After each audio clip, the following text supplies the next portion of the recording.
Lord God, thank you so much for giving us this time together, and bless us as we go about looking at your word. You know the needs, people on the road, protect them. Joe and Rosa are dealing with a tragedy they sure didn't expect. Continue to be with Jim, give him comfort and mercy, and with those who are dealing with the tornado and the aftermath, offer them peace and comfort and hope. In fact, for all those concerns that are unexpressed and unnamed, remind us that we are in your hands, and since we're in your hands, we're going to be okay. Help us to see that and help us to grow. In the name of Christ we pray. Amen. Now we've been looking at the Gospel of Mark, and again we'll do this probably every time we meet. Most important verse in the Gospel of Mark is verse 1:1. And why is verse 1:1 so important in the Gospel of Mark? It tells us what he's doing. He tells us exactly what he's doing. That becomes the thesis in Mark. This is what he's going to do. And so what is he going to do? What does verse 1:1 say that tells us exactly what Mark is going to do? He's going to tell the gospel of Jesus, okay, that he is the Christ and that he is the Son of God. Gospel, which is victorious good news, evangelion, that's what it means. So it's this good news about a person named Jesus, colon, because they don't have any punctuation in the Greek text until later. So I think a colon should be there, because then you've got the two titles. One of them is Christ, and one of them is Son of God, and he will deal with Jesus as a Christ right to Caesarea Philippi when Peter says, you are the Christ, which means for Mark, he's accomplished the first part. Then at the end of the second part, when he starts talking about suffering, who acknowledges him as the Son of God? The centurion at the cross. It's truly he's the Son of God. And so Mark is really, really clear. And when you look at the two sections, there are other parallel things, like God's voice coming at the beginning, the early part of each, at the baptism or at transfiguration, which is at the beginning of each of those sections. So Mark's structure is really, really clean, really, really obvious, which is kind of exciting. Okay, so right now he's talking about who Jesus is as the Christ. And we have encountered now Mark has established the major players in this story he's developing. And who are the players? Who are the protagonists? The good guys, the guys wearing the white hat. Jesus. Okay, certainly Jesus. And we know about Jesus because we know Mark tells us in the first verse that he is Christ, Son of God. We also know something about him because we hear things that other people may not hear. Like when the voice came from heaven and spoke to Jesus, we heard the voice. We hear the demons speak. We're not part of the story, we're observing the story. That's where Mark wants us to be, because we know what people are thinking. If you're in the story, you don't know what people are thinking. But we do, because we know what Jesus is thinking, which people in the story wouldn't know. So Mark wants us to sort of observe the story. He's writing to Christians, around the year 70, somewhere 71, 72, somewhere around there. So early, first of the Gospels, so anyway, as he's presenting this, we're not part of the story. He's writing to Christians, sort of explaining the faith that they already have accepted. Okay, so we've got Jesus, and we know certain things about Jesus. What do we know? What has Jesus been doing that sort of establishes his identity as the Christ, or tells us how Mark sees what it means to say Jesus is the Christ? What has he been doing so far in Mark? He's been healing. He's been healing. He's been casting out demons. Remember the story about cleansing? He cleanses the leper. And what's one of the things that in Mark, Jesus has consistently said? He said it to the demons, and he said it to the guy he cleansed. Don't tell anybody. Don't tell anybody. Because remember, that's only half the story. You got to have the Son of God part. Christ is you're only flying on one wing now. So don't tell anybody. And to show that the people really aren't getting it, when he cleanses the guy and says, go to the priest and don't tell anybody. What does the guy do? He tells everybody and doesn't go to the priest. So kind of Mark, I think, is subtly telling us that people aren't getting exactly what Jesus is putting down. So we've got Jesus is establishing himself. What is the word that Mark uses to sort of define who Jesus is? Jesus has authority. That becomes a big deal. He has authority. His teaching has authority. His miracles have authority. Jesus has authority. So he's one of the protagonists. Who else do we have with Jesus on the good side of the legend? The apostles. We've got the apostles, right? And the apostles have done what? Because Mark gives us a story, two little stories that kind of illustrate apostles. Well, maybe three if you count Levi, that establish what the apostles or disciples do. What have they done? Okay, they always immediately follow. Jesus calls and they go. Right? So we've got the apostles. Now we don't know a whole lot about them yet, only that they have gotten up and gone. So they've been in the story, but they haven't been major actors yet. They're just there with Jesus.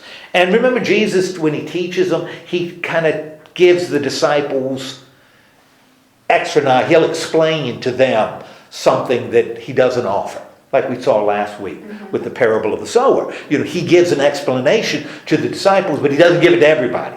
He gives it to them, and he gives it to us, the readers, because we read it. We can see it. Okay, so we've got Jesus and the apostles sort of on one side. Who do we have on the other side? Because he's already established now the antagonist. Who's on the other side? The Herodians and the Pharisees. Okay, we got the Herodians and we got the Pharisees and that one group he calls... hold on, the crowds yet. The scribes and the Pharisees. And the scribes and the Pharisees are focused on law.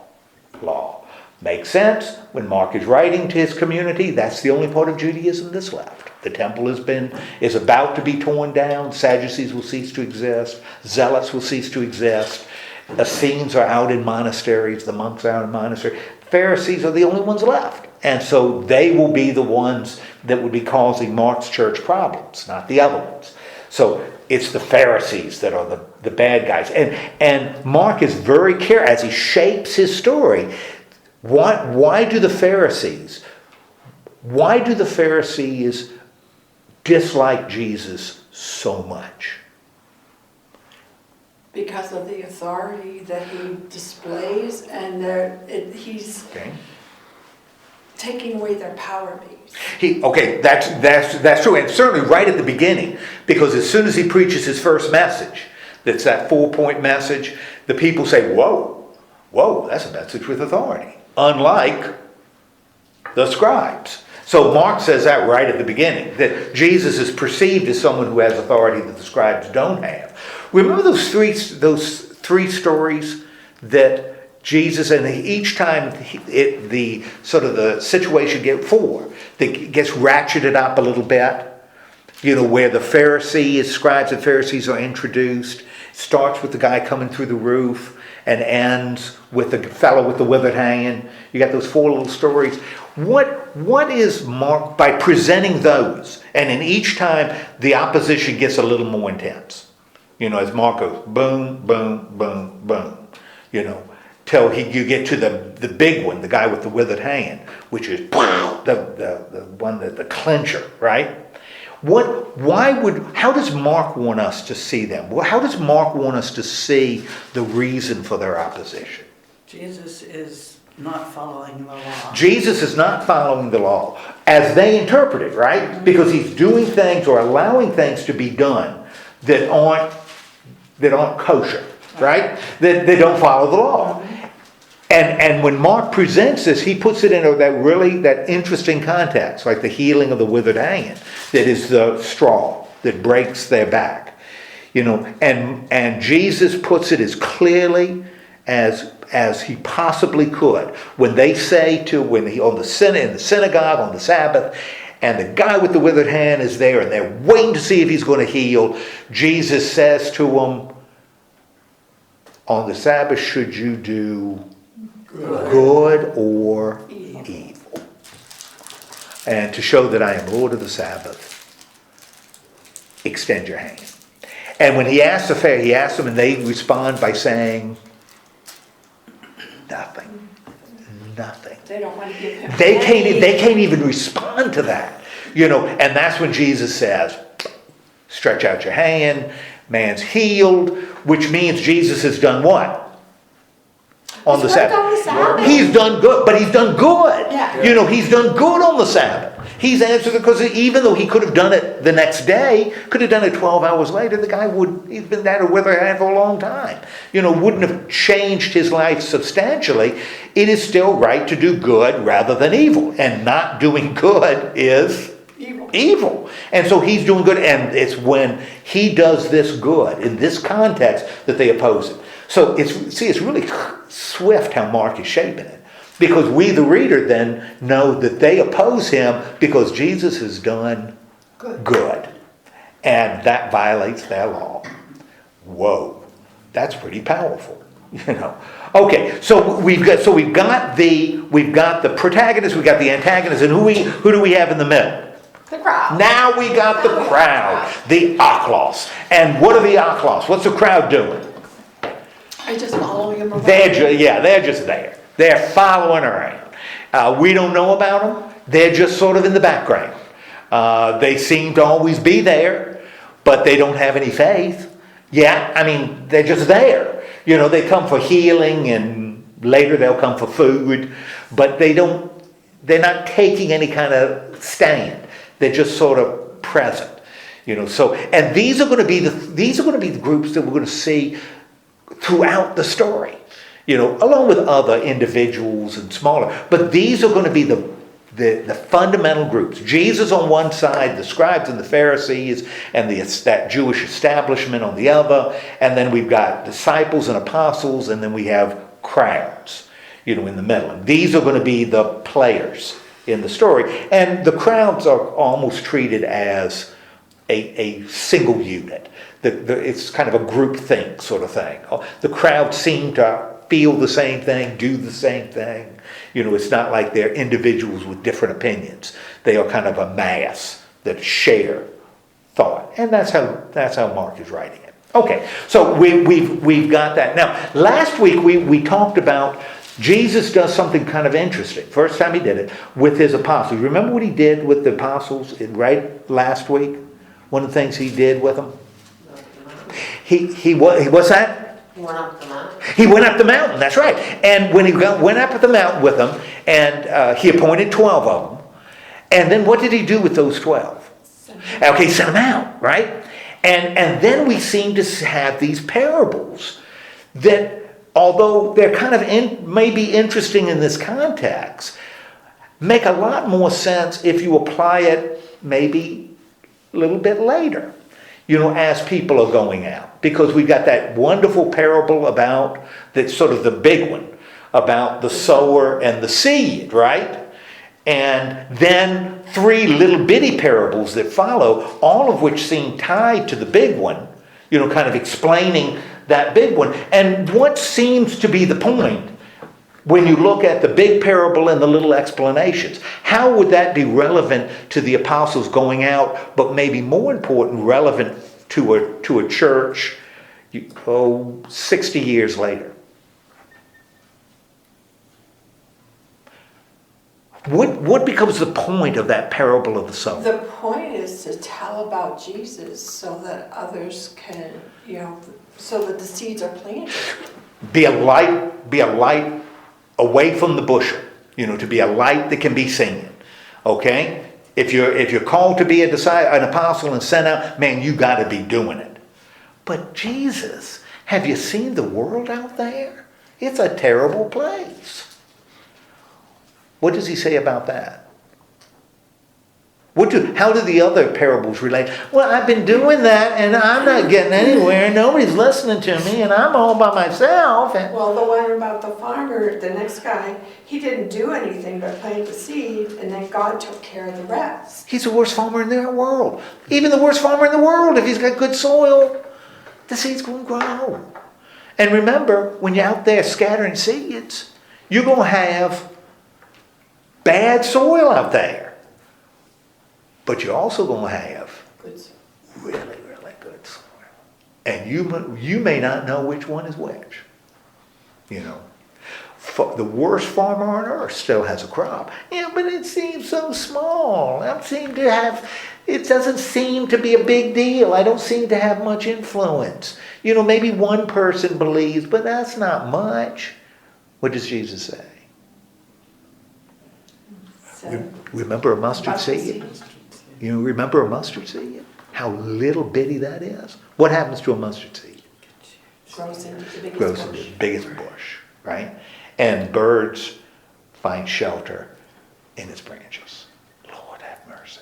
You know, so you've got these parables that are related to going out. You know, this is going out. Now, I think that's really important, and always have in the back of your mind, regardless, and I won't mention it every time, but just always file in the back of your mind that Mark is writing this to a community. He's writing this to a very definite community around 70s, early 70s. You know, little bitty Christian community. What kind of world would that little bitty Christian community be facing around the year 70? One that was antagonistic towards it. Antagonistic world? One that had totally different values and Different values? customs. What kind of world are you looking at? The same one we're looking at today. Well, except that there's one big exception to that. What's the influence, the official influence of Christianity in this world at about 70 AD? You go into a town. The temple just been destroyed. Yeah, you think Christians have a lot of influence in these towns in the Roman world? No. No. Christianity. You know why the Romans aren't coming down on Christianity yet? Because they didn't have enough influence to They make don't. it That's matter. right. You don't come down on something that has no influence. You know, Christianity's too little to be a problem yet. It'll change, but right now it's too small to have a problem. In fact, Christianity, and we can see this in the writings in all the Gospels, you know, Christianity is facing far more opposition from whom? The Jews. From the Jews, who are more established and sizable in towns than they are the Romans. The Romans don't care, because the Romans care about one thing. What do the Romans care about? Money. Money, money, money, money, money. And they don't care who you worship as long as you pay your taxes and are good Roman citizens. They don't care. Don't cause problems. Don't cause problems. You know, as long as your check clears, I'm cool. Romans are cool. You know, that's okay. And Christianity isn't big enough to cause a problem with that yet. So most of the opposition is coming from Jews, you know, that are another community, because Christians are viewed by the Romans as a sect within Judaism. They're going to have the old Tiberius protection from even participating in civic ceremonies, because they're seen as a Jewish sect. So, you know, they're unimportant. So they're facing a tough world like we are, but man, there are a lot of us. You know, there are almost none of them. And they're out there trying to establish themselves in this Roman world. And even though Luke in Acts talks about, you know, all the disciples go, and there are thousands and thousands and thousands of converts every time they speak, historically, that wasn't the case. You know, we got a little bitty community here that is struggling. Expected Jesus to come back immediately. Been 30 years. He still hasn't come. You know, we're still not a heck of a lot bigger than we were. Christians are dying, and they weren't supposed to die until Jesus came back. You know, it's pretty darn discouraging. And the world seems just as hostile as it did. And that makes the parable to this group of people all that much more poignant. Exactly. Because now they need to get up off their tushes and do something. Exactly, because, you know, you get to a point where you're thinking, what's the point? You know, what's the point? Let's just go ahead and we'll meet. Man, I've worked with churches like this. We'll just worship until the last person, when the next to the last person dies, then the last person in the church can turn off the lights and lock the door. And then we're done. But until then, we're going to do what we always like doing. And we're going to meet our needs, but we're not going to care about the needs outside. We're going to meet our needs. And then when we cease to exist, we cease to exist. We've enjoyed it. It's been a good run. And I think that's what they're experiencing, in this little bitty church, in this tiny church. So you're right. The parable becomes, look, it was a heck of a lot harder here. There were fewer Christians back here than you got. Get up and go. Luke is doing the same thing in Acts.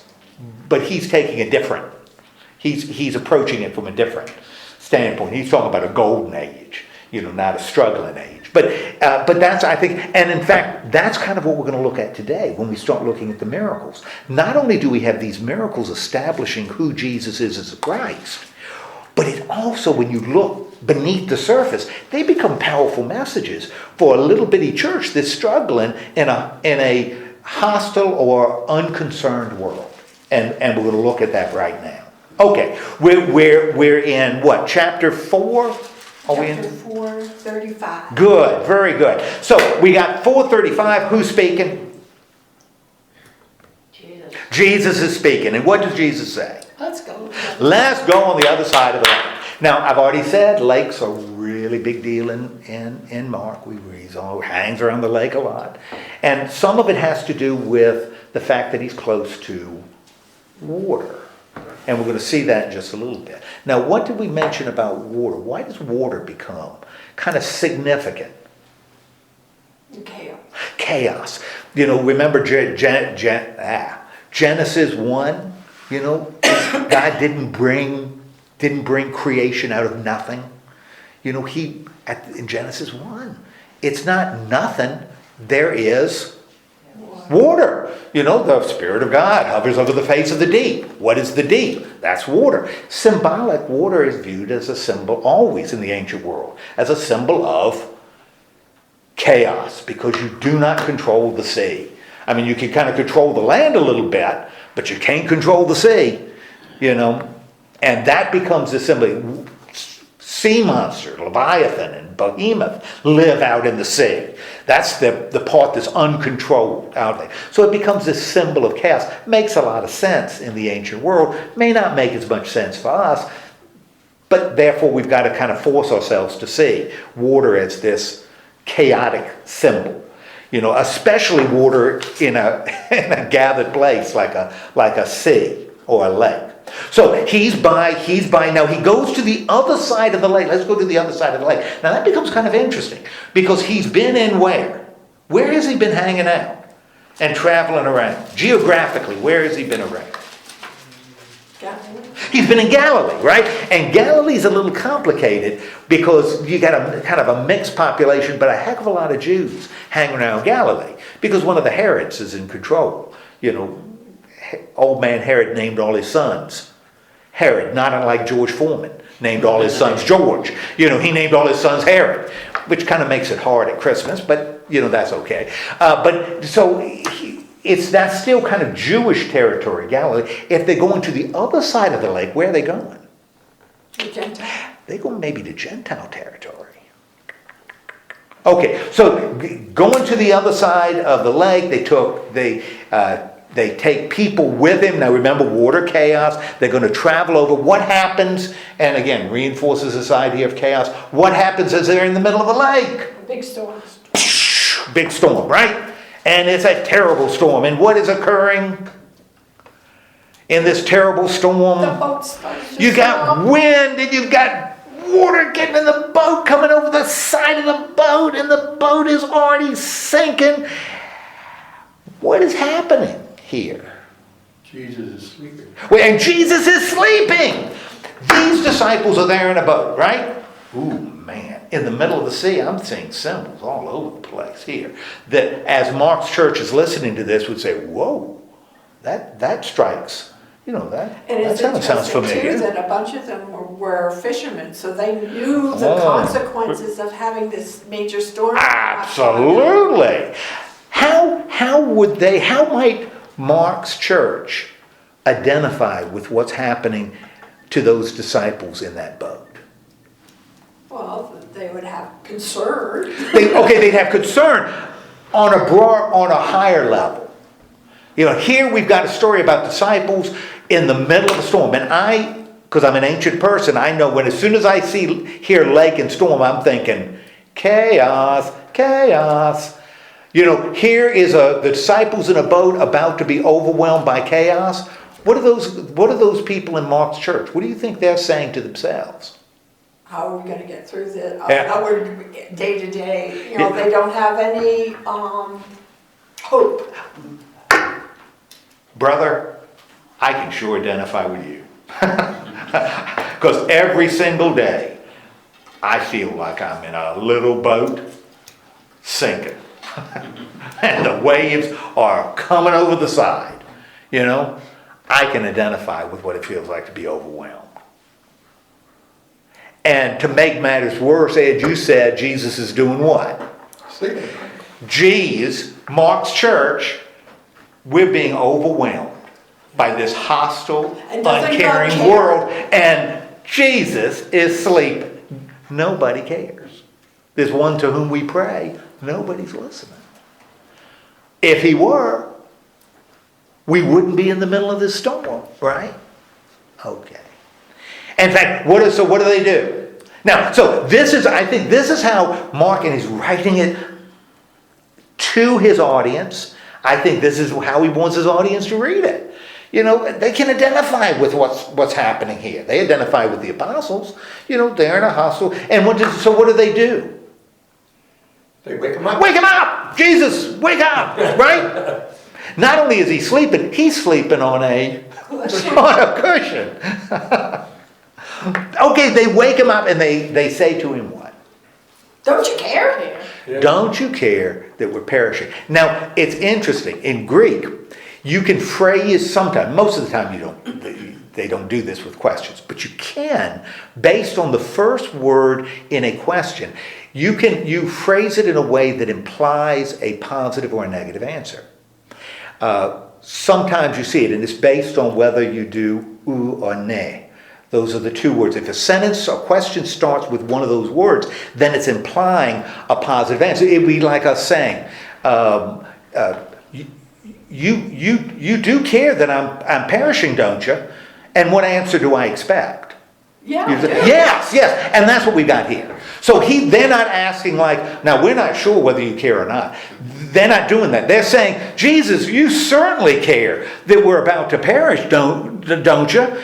They don't expect him to say, no, I don't care. You know, it's phrased so the answer has to be Yes. yes. Okay. So so what they're asking isn't like, I have no clue. You know, they know. Yeah, Jesus comes through with, have you no faith? Have you lost you feared? Yeah. Why are you afraid? You still have no faith? Yeah, what does he do immediately? What does Jesus do? Takes away the Ceases. Causes be still, be silent, be still. He rebukes. Same word used when Jesus is dealing with The demons. the demons. Same word. But this blows their mind because this man just calmed the storm. Just saved us from. Absolutely. And if the storm represents chaos, what has he done? He's just controlled taking it. care of He's it. controlled the chaos. He's still the chaos. Now, this is a big deal. Because when we look at like Genesis, and there's nothing but water at the beginning of creation, right? Nothing but water. What ends up happening in this watery? Jesus speaks and it happens. God says, let there be light. And there's light. God has power over the chaos. That's what he does in creation. What has Jesus done? He's had power over the Spoken. creation when he spoke. Yeah, he spoke, boom, and it drops Listen. It listened. and calms. Right. Jesus then has Authority. right? And we know that because Jesus is the Christ. You know, Jesus is the Christ. And then he says to him what? Don't you have any faith? why are you chicken? Why are you acting like cowards? Which tells us about the fear they're experiencing. It's not we were talking about it at the dinner. There's a fear that means there's a fear that means, I got to change my underwear. It's two different kinds of fear, right? And the kind of fear he's talking about here is, the underwear fear, that we got right here. Why are you acting like cowards? Why are you acting like that, cowards? Now, when he says faith, what do you think he means by faith here? They didn't believe he had the power to have that happen. They don't.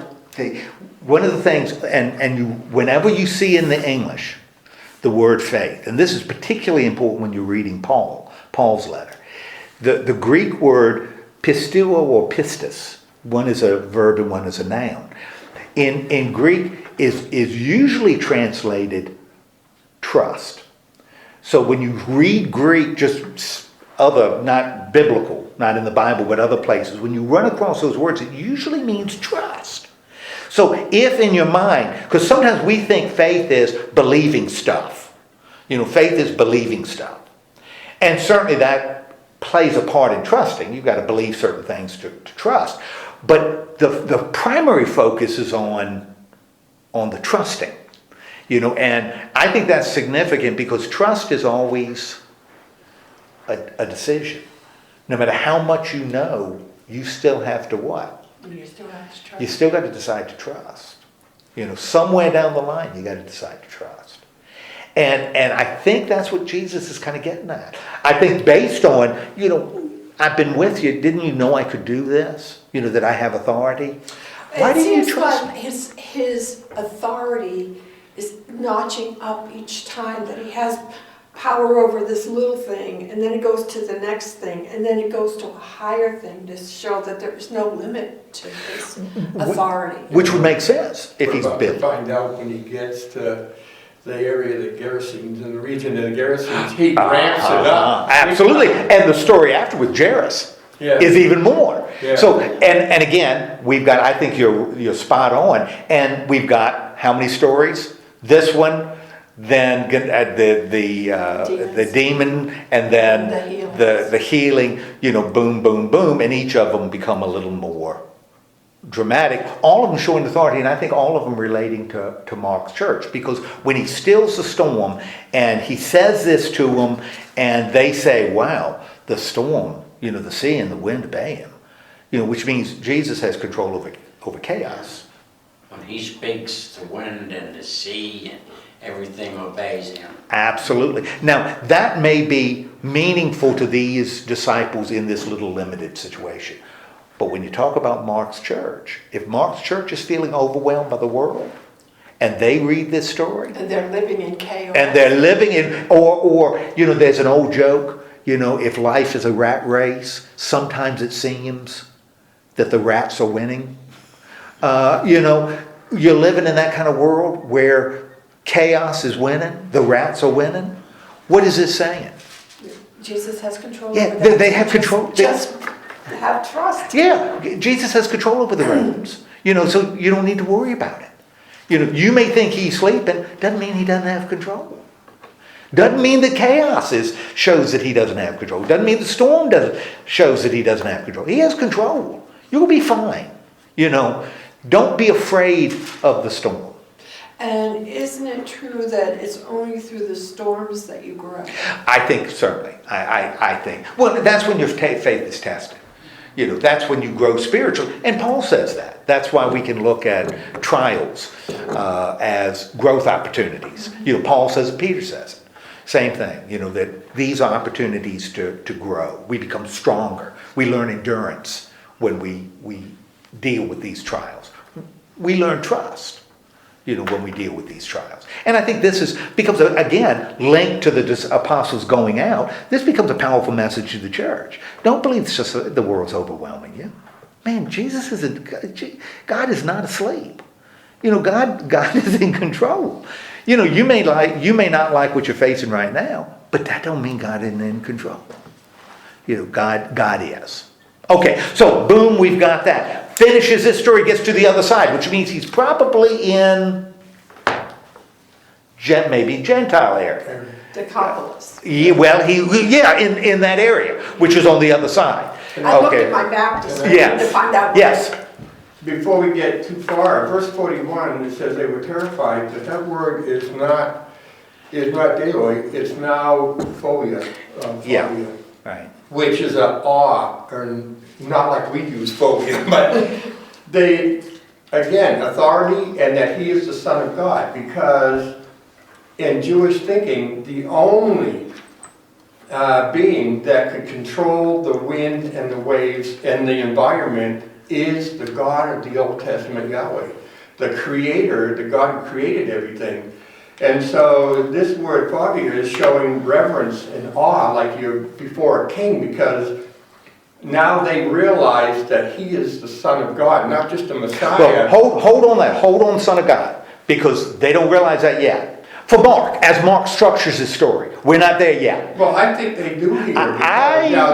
Who is this guy that even the wind and the waves? Well, they have to start realizing that. Well, maybe, but one of the things that we're going to see in Mark, the reason I pull back a little bit, is Mark is not going to see the Son of God, as he presents it, as the one who has power. The Son of God is not the one who has power. In fact, when Mark starts explaining in the second half of his gospel who the Son of God, or Son of Man, because that's how Jesus is going to describe himself, he doesn't talk about power anymore. He talks about what? You're in the second half. As soon as Peter says, "You are the Christ," The suffering. he starts talking about suffering. And when the centurion says, "Truly he is the Son of God," in Mark it said, when the centurion saw how he died, he said, "Truly he is the Son of God." So it wasn't, and that's why Mark is about, because in Matthew you get a little different, there are earthquakes and all kinds of stuff with the centurion, which makes it a little more complicated. But in Mark, it's really simple. He dies, and the centurion says, "Truly he's the Son of God," which kind of tells, I'm not disagreeing, he is. But as Mark structures it, it's going to be the Christ that has this enormous power that you really like. I mean, this is great. Don't understand it, but this is great. And then when we go to, but the Son of God suffers and dies on the cross, they start saying, I don't know that I want to follow this.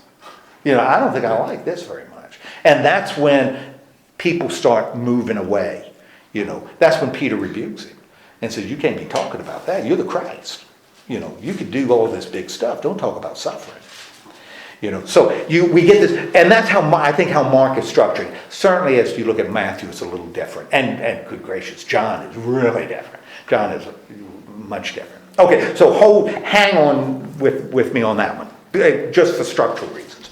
So, but I agree with everything else you said is spot on. I think they're saying, whoa, this guy is really incredible, and I think God is the one that controls chaos. God's the one that brought order out of that watery beginning. He created that bubble, which became, the sky and the land and all that kind of thing. Gathers the waters together. Oh, Genesis 1 is great. Great structurally thing. So we get this one story. So he's there. He's displayed this. Again, a good message for the church. What happens when he's on the other side? Who does he meet when he gets on the other side? Friendly guys. You got a guy, yeah. The guy comes running right through. I remember those guys in college. He is running amok. Now, odds are he's probably a Gentile, but again, if Mark doesn't tell us, then we don't want to dwell there too long. Because if Mark really wants us to know that, he'd say, he's a Gentile. Because he does it in other places. He'll talk about the Decapolis, and he'll talk about going to Tyre, or if she's from Tyre, or Syrophoenician. But he doesn't. So evidently it's not a big deal to Mark that he's probably a Gentile, but they're probably a Gentile territory. Well, they were growing pigs. Yeah, they're going pigs. Yeah, although the Jewish people have always been smart when it comes to money. They had no trouble raising pigs that the Romans bought. But the area was a Gentile area, though. Yes, and odds are it certainly was. So he's over there, and this guy is running muck, right? Oh, absolutely. And what does Mark tell us? Right at the beginning, again, we're not part of the story because Mark tells us his problem. Right at the beginning, we know his problem. What's his problem? He's possessed by demons. He's got an unclean spirit. Duh, unseen clean spirit. And what is he doing? He's running muck, right? They run around naked. Running around. Rooms, you get screaming and crying out all night long, Ah. and breaking chains and doing all kinds of things. In other words, a Rudiger family reunion. If I've seen this once, I've seen it a dozen times. You know, Rudiger family reunion. Okay. I'll tell you sometime about my cousin. But anyway, so what happened? So he's obviously possessed by not a demon, but unclean spirits. And what happens with Jesus when he saw Jesus? He saw him at a distance. He saw him at a distance, which is kind of amazing because, you know, he's this wild guy at a distance, but even at a distance, The demons recognized Jesus. boy, am I surprised. That's never happened before. Probably hasn't. Well, it has. We know it has. Because every time the demons run into him, he runs into a demonic. What do the demons say? Gee, you're the Holy One of God. You know, the people in the crowd don't know it. The people standing around don't know it. But the demons do. God knows who he is. Demons know who he is. We know who he is. Right? You know, the people around, you know. So the demons know. And why does he say that? And he said, why are you tormenting us? Why do they say that to him? Which is kind of interesting because it says in verse 8, Jesus has done what? Tortured him? Yeah, well, it called him out. Yeah, it called him out. So that's kind of a torturing thing. But, so I'm not sure. I don't know. But in verse 9, Jesus, as the story kind of progresses, what does Jesus say? What's your name? What is your name? And what is the reply? Legion. Legion. Why? Because we are many. Because we are many. Now, interesting, in the parallel story in Matthew doesn't. Because I've said this, but I think Matthew used Mark because Matthew seems to be later than Mark because all of Mark is in Matthew. Therefore, when Matthew shapes the story, we look at changes that Matthew may make. And one of the changes he makes is he takes out the name for the demons. I don't know why Matthew does it, but he does. So it's not in the parallel story in Matthew. But what do the demons want? They want to live somewhere. They don't want to be sent out of the country, right? They don't want to be deported, okay? And what happens to be close? A herd of swine. And why is it so significant that it's a herd of swine? Because pigs are considered unclean. Yeah, pigs are unclean, you know, and not just because they're dirty. You know, the Jews considered them by the law unclean. So it's an unclean spirit, sees unclean animals, and what do they ask? Can we go there, please? Can we go into the swines? And what happens? They do. The demons go into the swines, and what do the swines do? They run into the water and get drowned in the sea. Now, want to be careful just a little bit. This doesn't mean, this wasn't part of Jesus' strategy to crush these unclean spirits. They're fine. You know, the pigs are floating. You got floating pigs. But the unclean spirit's okay. You know, he didn't destroy them permanently. You know, they wanted to go in the swines, and the inference is they caused the swines to run into the sea. And again, if you look at symbolically, you know, going into unclean, the unclean going into the unclean, and returning to the sea, which would be returning to chaos. So they're going back to where they feel They feel secure. they feel secure. in this chaotic. I would think that they did that partly because it would cause a problem for Jesus in that area. Sure, And it does, you know, right. because they just lost a tremendous amount of money. Whether they're Jews or not, doesn't matter, they lost a lot of money. Well, we know that And because... so they said, can you get out of here? Yeah, what the hell, what's the See you response? later, The pal. response is what? You know, because it says in the next verse, what's the response? The swineherders are doing what? Please go away. Please go away. Yeah. You know, because you took care of the pigs. I got this flock of goats. You know, if you said some more demons than the goats, I'm bankrupt. I'm in It's big nice trouble. you did help this guy. I mean, you did that, Yeah, you got to look at the bottom line. Yeah. You know The that. bean counters control everything. And so by the demons doing that, they tell him to leave, and so he goes back over to the Jewish side. And especially after they tell everybody in the neighborhood, Yeah. you know what happens, and they say we got to get out. Now, again, if the first story had a really ringing significance to Mark's audience, you know, kind of a cool story, shows Jesus' authority, certainly that he has power over, and again, power over demons. You know, how might Mark's church kind of identify with this story of the demonic, just like they might identify the story of those disciples in a boat? How might this resonate with that community and resonate with us? Because sometimes we feel world is chaotic, but God isn't asleep. How might this do No the matter speak? how bad you are, you're not as bad as this guy. Well, that's right. You know, nobody is without hope. Yeah, there's nobody without hope. No matter how bad it Yeah. is. So certainly that says, what else do you think might be a way that Mark's church would look at this and say, oh man, I kind of know where he's coming from, where they're coming from.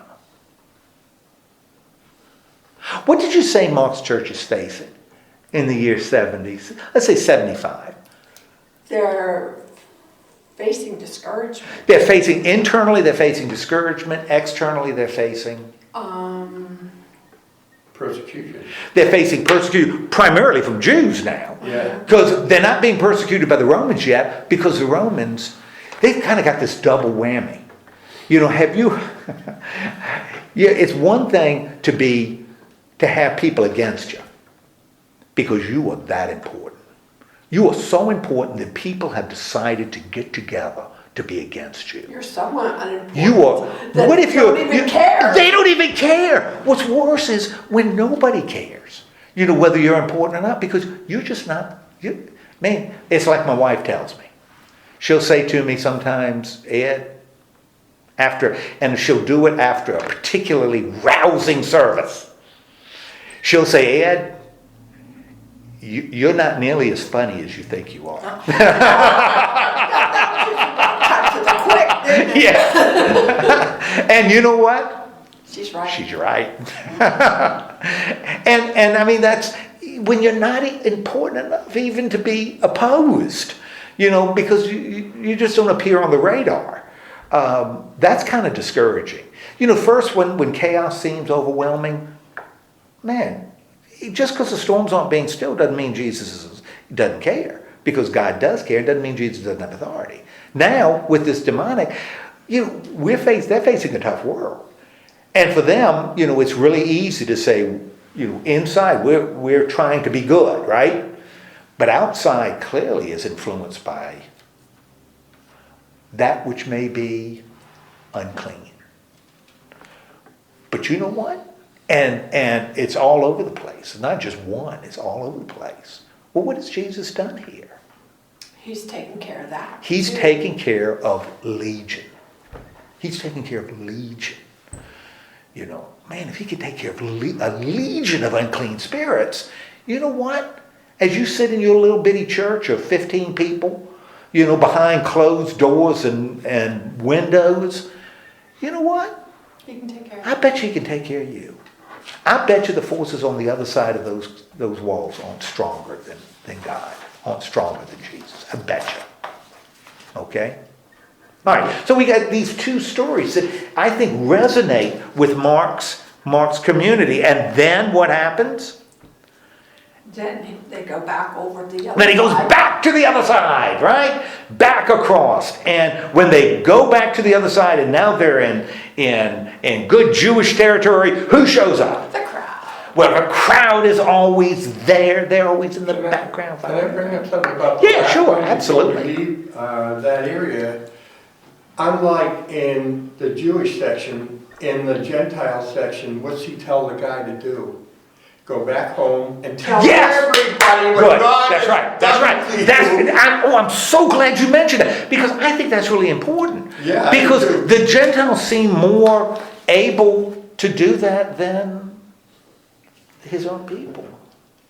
Is it because of their culture that Yeah. he's bucking their system, that they don't need, it's not time yet, don't tell them yet, it'd be too much persecution and stuff, and that Yeah, one, could be. he doesn't have anything to lose by telling everything about It certainly could be.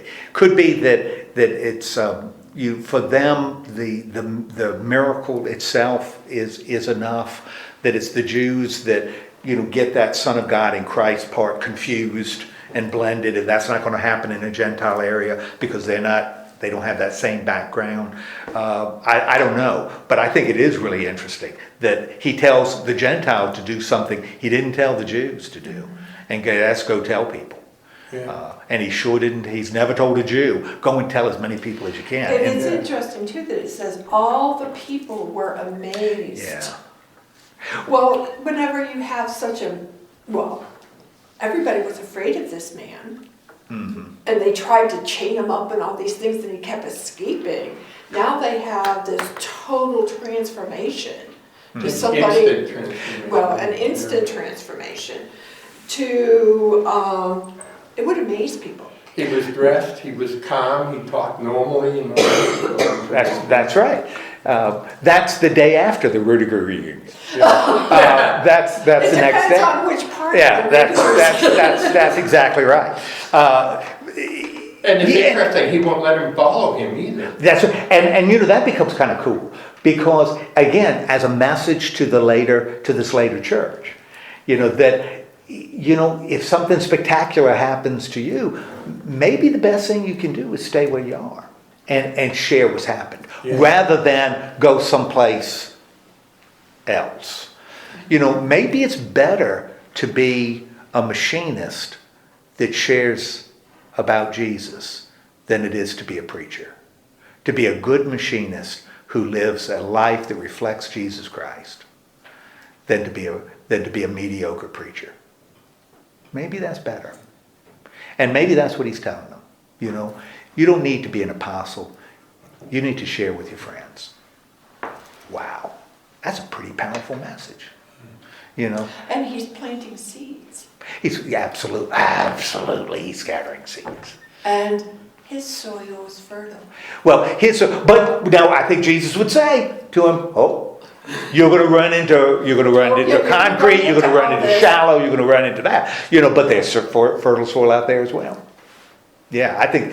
Thank you, because I think that's important that he goes and does it. And again, I think this resonates again with one of these things that resonates with Mark's church.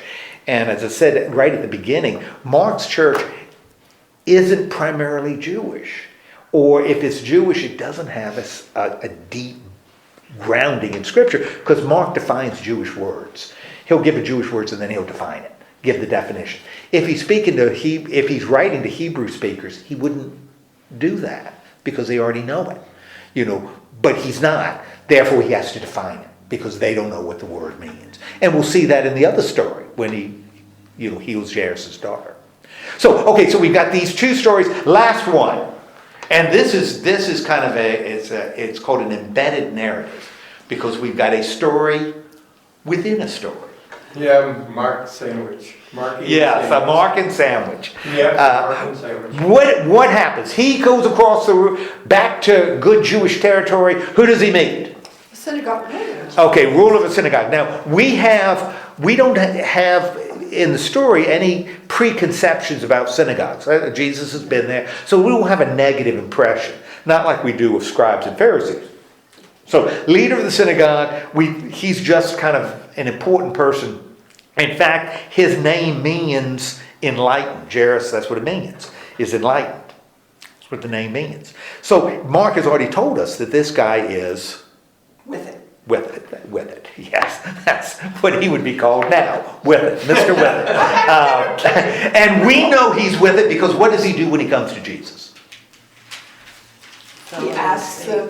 He kneels at his feet. And that shows that is a sign of Respect. humility, worship, the whole 9 yards. Okay. I think And it indicates that the Jews, to some degree, knew who Christ was, but because they couldn't see past the coming back as King of Kings, they couldn't make that that paradigm shift. it's interesting when he says Jairus, a leader of the synagogue, he will not say Jairus is a leader of the Pharisees. He won't make Jesus Nicodemus. He won't, because in Mark, Pharisees are never good. Never good. Makes it easier to read it. So when you see Pharisees, you don't have to think, is he a good one or a bad one? He's a bad one. You know, like in the old Westerns. When you see the guy in the black hat, you didn't say, is he good or bad? It's like He's bad. He's like a Pharisee and a tax collector. I mean, two. Yeah, too bad. Only one is worse than the other, though. Okay, so he comes, this guy comes, and what? What does he say? His daughter's Okay, his daughter 12-year-old. is in big trouble. Yeah. Okay, and what does he want Jesus to do? Wants her to heal. In Greek it's sozo. That's the Greek word which is often translates save, but it's the same word. It's sozo is save or heal. So that's what he wants. But I think Mark is very much aware that this word has taken on a different meaning later. So the fact that we got a little word play here, is she being spiritually saved, physically healed? I think Mark is playing with that a little bit with these words. Okay, so what says now that says something about this leader. What does he assume? He can. That Jesus can. The same thing that the disciples didn't in the boat. Now this guy clearly trusts that Jesus can do it. Okay, so and who's of course around the crowd, and so they all crowd and they leave, right? And what happens in the second story? Now, if you see a story within a story, if you're reading a novel, and this is the way I would really challenge you to read the Gospels, read it as a story. If you're reading a book or short stories, and you see a little story within a story, you start making some assumptions, right? Just from a literary standpoint, as a reader, that the two stories have something to do with one another. That's why they complement one another. That's why the writer has put this little one in the middle of a big one. That this isn't just, and I went to the store and got some bologna. Oh, let me get back to the main story. You assume that there's a reason why he's done it, and that the stories relate to one another. And I think that's the case here. So now we enter this little story within a story. And what's happening in this little story within a story? Okay, you got a woman. And what's the issue with this woman? She's been bleeding forever. For 12 years. And She has been bleeding. that makes her unclean. And And why is she nobody- near these people?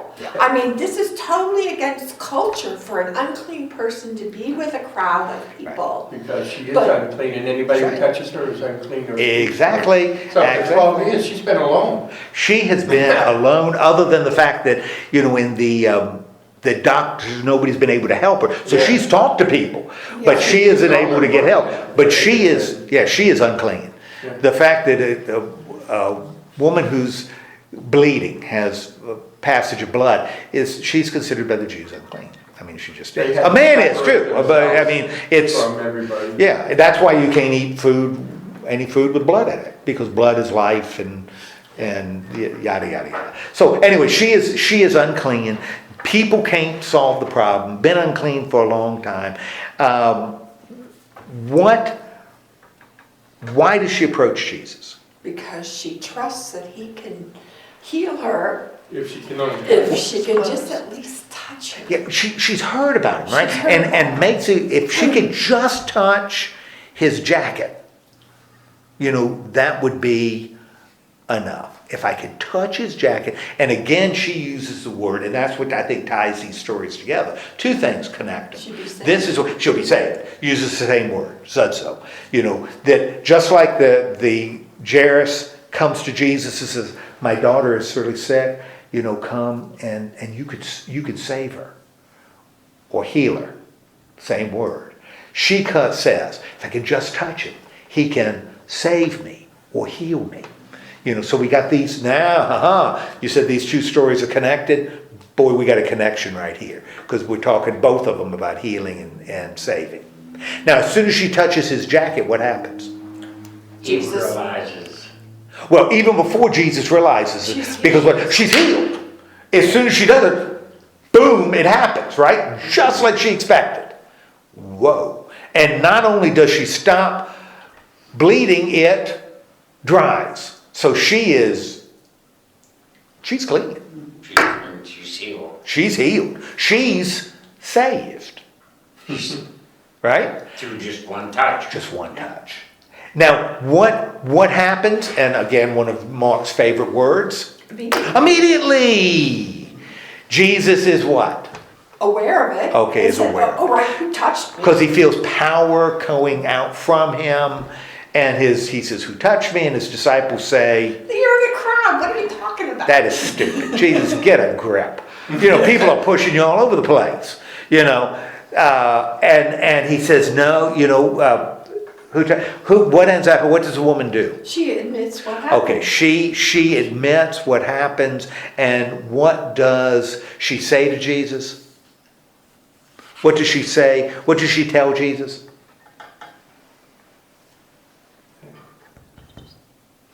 She totally touched her. She touched her. Told him the whole story, right? That she touched him. And what does he say to her? Your faith Your has faith healed. has healed you. And if you change faith to trust, your trust has healed you. Change heal to save. Boom, boom. We got these word plays going on, I think. Not accidental that you've got words that have multiple meanings that he's using here, which is really kind of cool. And again, the next part, and be freed from your suffering, goes back to the audience that he's writing the letter to say, your suffering will be healed. Right. You're But you're not going to realize it if you don't Trust. If you don't trust. You're not going to realize it if you don't trust. It's not going to happen. And so we got this little story finished. We get to the big story, which is ratcheting it up a little bit. Yeah. Because what's happening in the big story? She died. He gets there and she is... Before he even gets Before there, I she's get there, Yeah. she passed away, and they She's- said, no sense in bothering him anymore because she's already dead.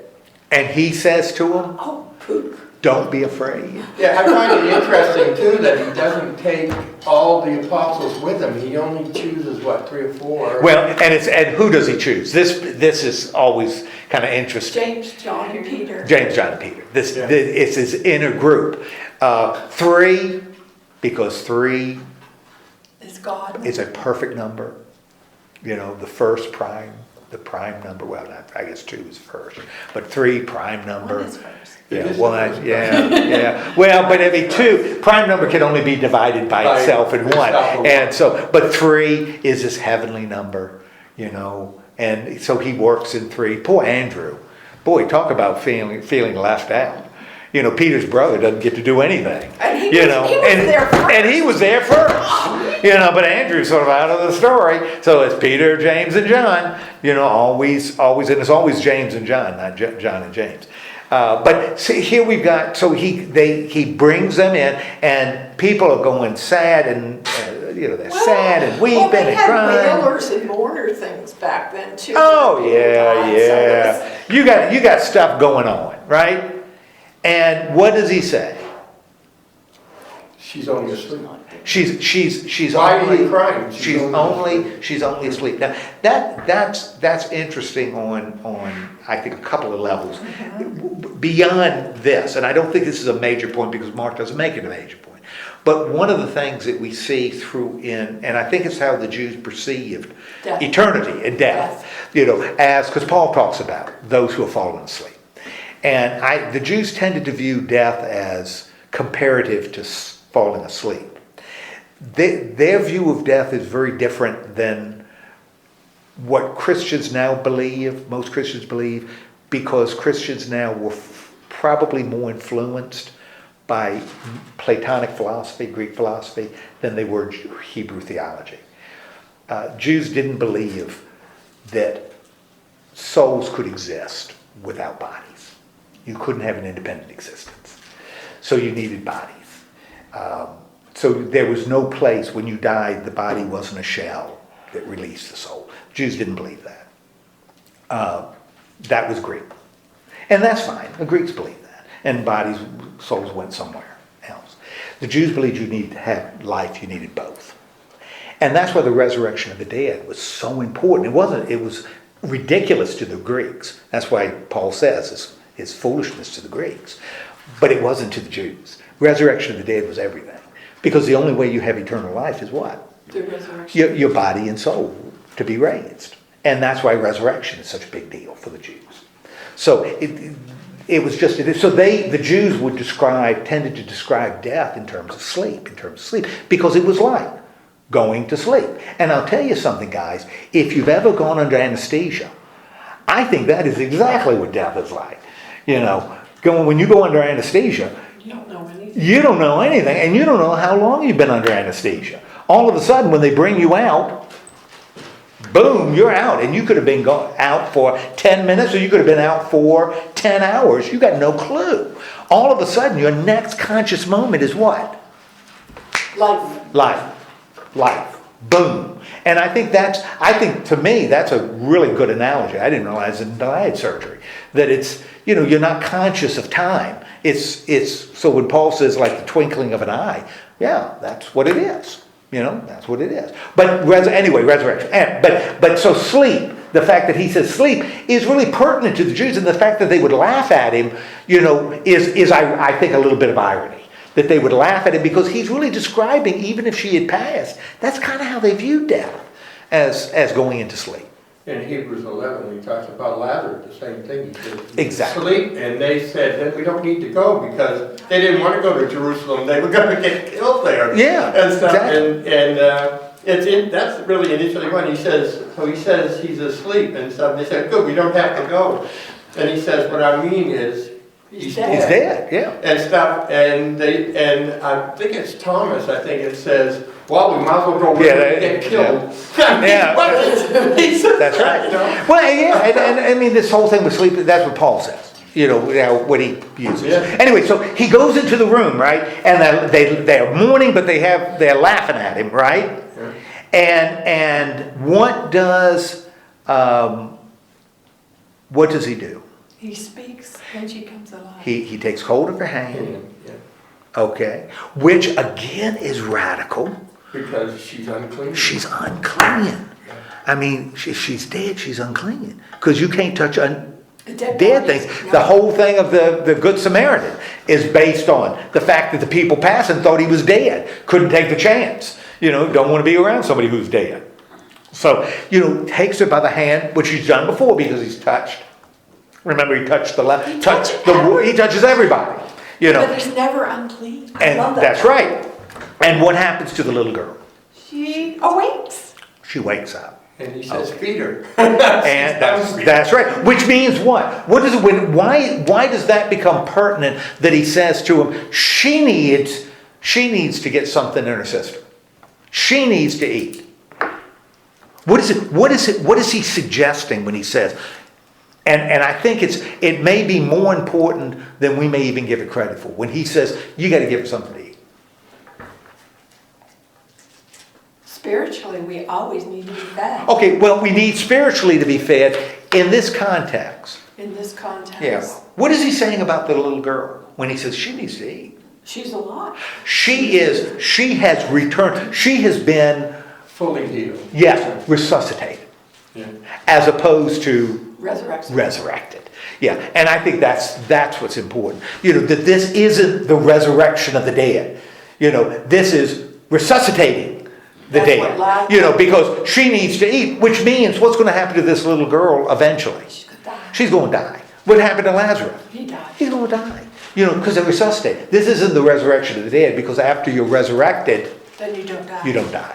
You don't die after the resurrection of the dead. So the fact that he would say, make sure, I think that's Mark subtly reminding his audience, this is not the beginning of the resurrection of the dead. This is a resuscitation. But resuscitating the dead is what? That's major. That's a big deal. That's a pretty big deal. So what do we end up having in these three stories? We got these three stories. What ties them together? What do they show? They've all been saved by God's power. Okay, they've all been saved by God's power. Saved/healed. Oh, good, nice. Okay. By God's power. What else? What else that ties these three stories together? Faith. Okay, we got good, because we got this saving, which is coming from Jesus, but faith is coming from them. And if we say save/heal, we could say faith/trust. And in all three of those stories, that plays a part. The healing, saving, the trusting, the faith, trust. What do these stories say to Mark's little bitty church? Trust and you'll be saved. Maybe that's enough. I'm Isn't not going to that add enough for anything to it. Trust and you're going to be saved. Trust and you're going to be fine. And you'll live. So don't Be afraid. be afraid. Don't worry. Don't worry.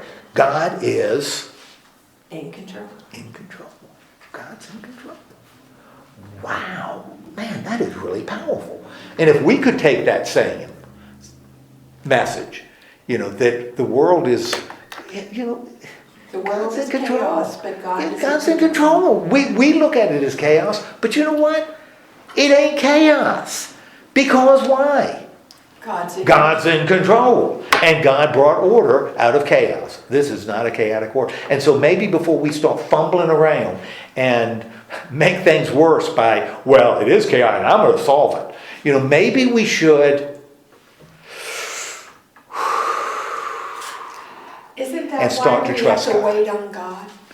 Yeah. Maybe we should be scattering seeds rather than worrying about controlling the chaos. Because when John Calvin, little story, Presbyterians, our background, we were talking about Reformed faith. Our background is in Calvinism. I am a Calvinist. How about that? I am a Calvinist. Because I think the way John Calvin interpreted Scripture, boom, is right there. And that's what Calvin did. I'm a Calvinist. And one of the things Calvinists believe is that God is in control. That's sort of our mantra. God is in control. You're not in control. God is in control. And you can trust God or not, but God is still in control. You don't give God control over anything. God has control. You either accept it or you don't, but I don't change it. That's Calvinism, sort of in a nutshell. One of the things, but when Calvin ends up getting power in the city of Geneva, and he does, Calvin and his group end up, because believes God's in control and God's presence is shown by certain moral actions and yada, yada, yada. You don't do things to get God to like you, but if God likes you, you do certain things. And that's what Calvin believed.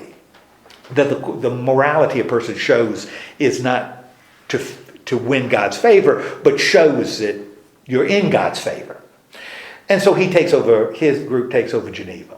And so he starts passing laws. They start passing laws to straighten things out, to make things more godly. Because Geneva is kind of chaotic when they take over. They're kind of chaotic. You got Catholics running around doing crazy stuff, and you got people doing wild, it's just chaotic. And so Calvin takes over, and what does he do? We're going to get things straight. And they do. And they pass important laws like Well, they first banned dancing. No, you can't public dancing. It's wrong. Everybody knows that. You can't be dancing. So closes theaters because theaters are wicked. You see what they're doing in theaters? Woo-hoo. Stop dancing, stop theaters. Whistling can be a real problem. So they outlawed whistling. You couldn't whistle. Did they also take care of music and you had to sing a cappella?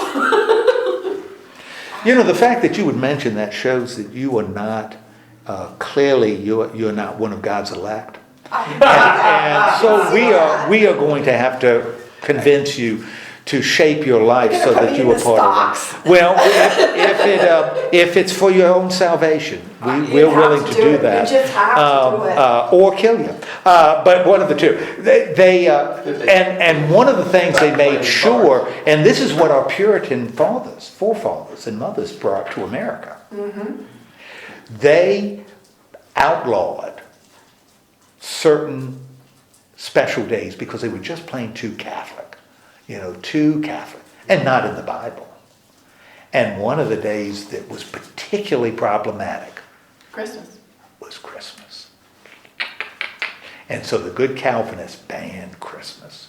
And in Puritan New England, you wouldn't have found, if you'd gone to Boston in 1640, No Christmas trees. no Christmas. No Christmas. That was way too Catholic.